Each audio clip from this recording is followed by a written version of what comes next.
Everyone, আসসালামু আলাইকুম। সবাই কেমন আছেন? আশা করি আল্লাহ তাআলার অশেষ রহমতে সবাই ভালো আছেন। আলহামদুলিল্লাহ, আমরাও ভালো আছি। স্কিপ না করে পুরো ভিডিওটি দেখার অনুরোধ রইল। আজকে এই দুইটা ওয়ান পিস আমি প্রিন্ট করব, ছাপাবো আর কি। তো দুই ডিজাইন হবে। একটা গোলাপ, যে এই ডিজাইনটা হবে, আর এই ডিজাইনটা কিছুদিন আগেও আমি শেয়ার করেছিলাম আপনাদের সাথে, যেটা আমি সাদা ড্রেসে করেছিলাম। তো সেই ডিজাইনটাই আজকে এই ড্রেসটা করব। তো আর এই গোলাপের ডিজাইনটা আমার কাজের একদম সর্বপ্রথম যে ডিজাইনটা, সেটা হচ্ছে এই গোলাপের ডিজাইন। আর এই গোলাপের ডিজাইনটা দিয়েই আমি ট্রেসিং পেপারে কাজ করা শুরু করেছি। তো দেখেন, এই ছোট গোলাপের কলির ডিজাইনটা একটু ফুটা হয়ে গিয়েছে। আর প্রথম যেহেতু এই ডিজাইনটা আমি তৈরি করেছিলাম, তখন আমার এটা ফুটা করাটা খুব একটা ভালো হয়নি। আর সেজন্য এই ছোট কলির ছাপটা একদমই ক্লিয়ার আসে না। তো সেই জন্য এটা আমি এখন আরেকটা নতুন করে এঁকে নেব, আর একটু ভালো করে ফুটাও করে নিব। তো ওই গোলাপ ডিজাইন এবং আরও কয়েকটা ডিজাইন করেছিলাম, তো ওইগুলো খুব একটা ভালো হয়নি। কিন্তু এরপরে যতগুলো ডিজাইন করেছি সবগুলোই আমার খুব ভালো হয়েছিল। আর সেগুলোর মানে প্রিন্ট করতে গেলে একদম ক্লিয়ারভাবে ওঠে। আর আজকে কিন্তু আমি এই জিঙ্ক অক্সাইড দিয়ে কিভাবে প্রিন্ট করতে হয় সেটা দেখাবো। ভিডিওটা কেউ স্কিপ করবেন না। আমার যেহেতু এই জিঙ্ক অক্সাইড দিয়ে আমি আর প্রিন্ট করি নাই, এর আগে আমি চক পাউডার দিয়ে করেছিলাম। তো চক পাউডার দিয়ে প্রিন্ট করলে কি হয়, সেটা ঝরে ঝরে পড়ে যায়, খুব একটা থাকে না, আবার ডিজাইনটা ঝাপসা হয়ে যায়। কিন্তু এই জিঙ্ক অক্সাইডটা ভালো হবে আর কি, অন্য জায়গা থেকে আমি কোনোভাবে জানতে পেরেছি। তো সেজন্য আমি জিঙ্ক অক্সাইড নিয়ে এসেছি। তো এবার আমি প্রথমবার জিঙ্ক অক্সাইড দিয়ে প্রিন্ট করব এবং আমার অভিজ্ঞতাটা আপনাদের সাথে শেয়ার করব। হয়তো বা আপনারাও বুঝতে পারবেন যে আসলে কিভাবে প্রিন্ট করলে ভালো হবে। আর এই ডিজাইন ফুটো করার ব্যাপারটাও একটুখানি বলি, যদিও আগে কয়েকবার বলেছি, তারপরেও আজকে একটুখানি বলে দেই। তো এই ডিজাইনগুলো অবশ্যই ফুটো করার সময় পিন ব্যবহার করবেন, সুই না। কারণ সুই দিয়ে ফুটো করলে সেই ফুটাগুলো সুন্দর হয় না, একদম ছোট ছোট হয়। আর ওই ফুটা দিয়ে ছাপ দিতে গেলে সেই আটকে যায় আর কি, নীল বা জিঙ্ক অক্সাইড এগুলো আটকে যায়, তখন আর ছাপটা ভালোভাবে উঠে না।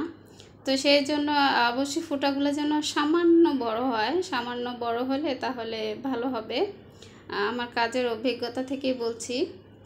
আর ফুটাগুলো একটু বড়, মোটামুটি বড় দিতে হবে, আর ঘন ঘন দিতে হবে, একদম একটার সাথে আরেকটা দিতে হবে, এরকম ঘন করে ফুটাগুলো করতে হবে। আর এই তো দেখতে পাচ্ছেন, কলিটা কিন্তু একদম সহজ, আর গোলাপগুলোও কিন্তু একদম সহজ। তো এই সিম্পল কলিটা আমার কাছে অনেক বেশি ভালো লাগে।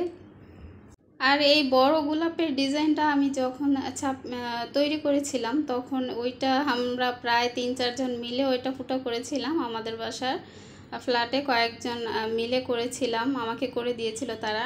তো ওইটা করতে অনেক বেশি কষ্ট হয়েছে, অনেক বেশি সময় লেগেছে, যেহেতু অনেক বড় একটা ডিজাইন।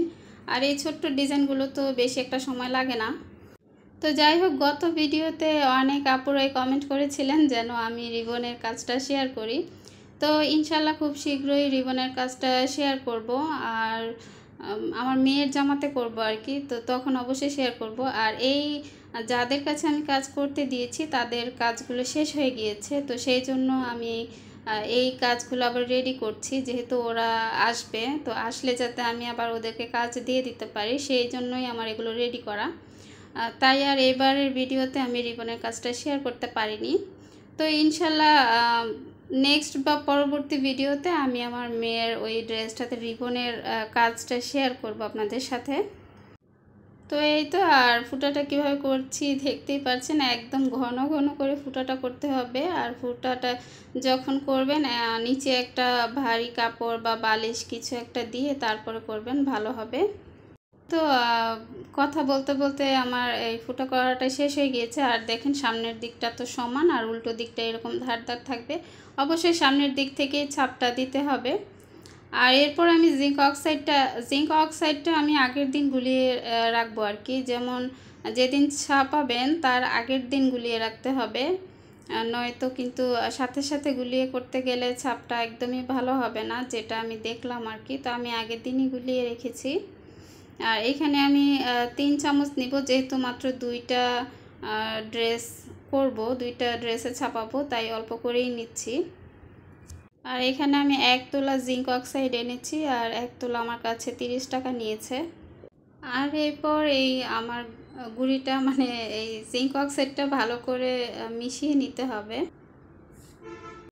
এই পাউডারটা খালি দলা পেকে থাকে, একদম যে সোডা আছে না, যেমন খাবার সোডা যেরকম হয় আর কি, ঠিক ওই রকম দলা পেকে থাকে। তো এটাকে আগে ভেঙে গুঁড়ি করে নিতে হবে, তারপরে কেরোসিনটা দিয়ে দিব। আর কেরোসিনটা একটু বেশি দিতে হবে।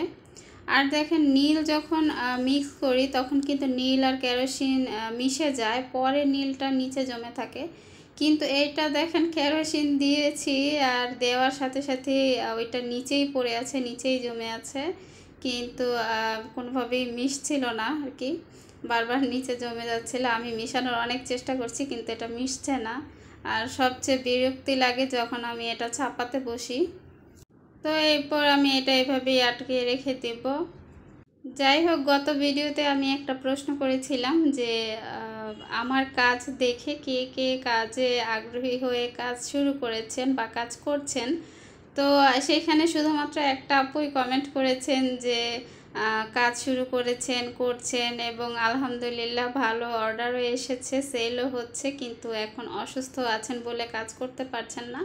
তো আপু, আপনার জন্য অনেক দোয়া রইল যেন আপনি খুব তাড়াতাড়ি সুস্থ হয়ে ওঠেন এবং আপনি আপনার নিজ কাজে ফিরে আসতে পারেন।